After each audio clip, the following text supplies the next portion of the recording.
দক্ষিণ এশিয়ার বেশ কয়েকটি দেশে ভারত বিরোধী মনোভাব বিদ্যমান, যা ভারতের প্রতিবেশী রাষ্ট্রগুলোর সঙ্গে সম্পর্ককে প্রভাবিত করে। বিশ্লেষকদের মতে ভারতের ঐতিহাসিক আধিপত্যবাদী নীতি এর মূল কারণ। বিশাল ভূখণ্ডের এই দেশটি এখনও তার সাম্রাজ্যবাদী মনোভাব থেকে বেরিয়ে আসতে পারেনি। এই প্রসঙ্গে ভারতীয় সংবাদ মাধ্যমে একটি প্রতিবেদন প্রকাশ করেছে। গত 5 আগস্ট বাংলাদেশে আওয়ামী লীগ সরকার ক্ষমতা ছাড়ার পর অন্তর্বর্তীকালীন সরকার দায়িত্ব গ্রহণ করে। এরপর থেকে বিভিন্ন ইস্যুতে বাংলাদেশ ও ভারতের মধ্যকার সম্পর্কের অবনতি দেখা দেয়।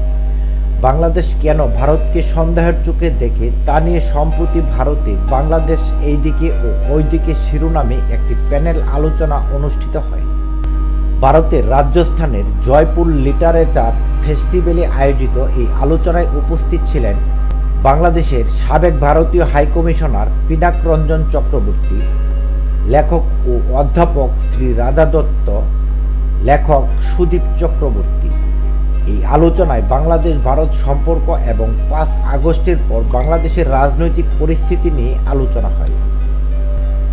অধ্যাপক শ্রী রাধা দত্ত বলেন, বাংলাদেশ ও ভারতের সম্পর্কের টানাপোড়েনের অন্যতম কারণ হল শেখ হাসিনা ও আওয়ামী লীগের সঙ্গে ভারতের ঘনিষ্ঠতা।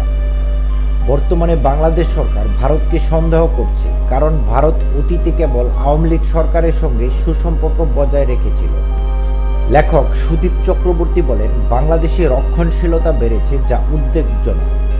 তবে শুধু বাংলাদেশ নয়, ভারত সহ গোটা বিশ্বেই রক্ষণশীলতার উত্থান দেখা যাচ্ছে। তিনি আরও বলেন, বাংলাদেশ ও ভারতের মধ্যকার বর্তমান কূটনৈতিক টানাপোড়েনের জন্য ভারতও কিছু ভুল পদক্ষেপ নিয়েছে।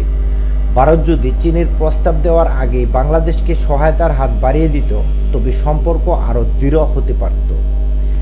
সাবেক ভারতীয় হাইকমিশনার পিনাক রঞ্জন চক্রবর্তী বলেন, বাংলাদেশে যা ঘটছে তার প্রতিক্রিয়ায় ভারত যথাযথ পদক্ষেপ নিয়েছে।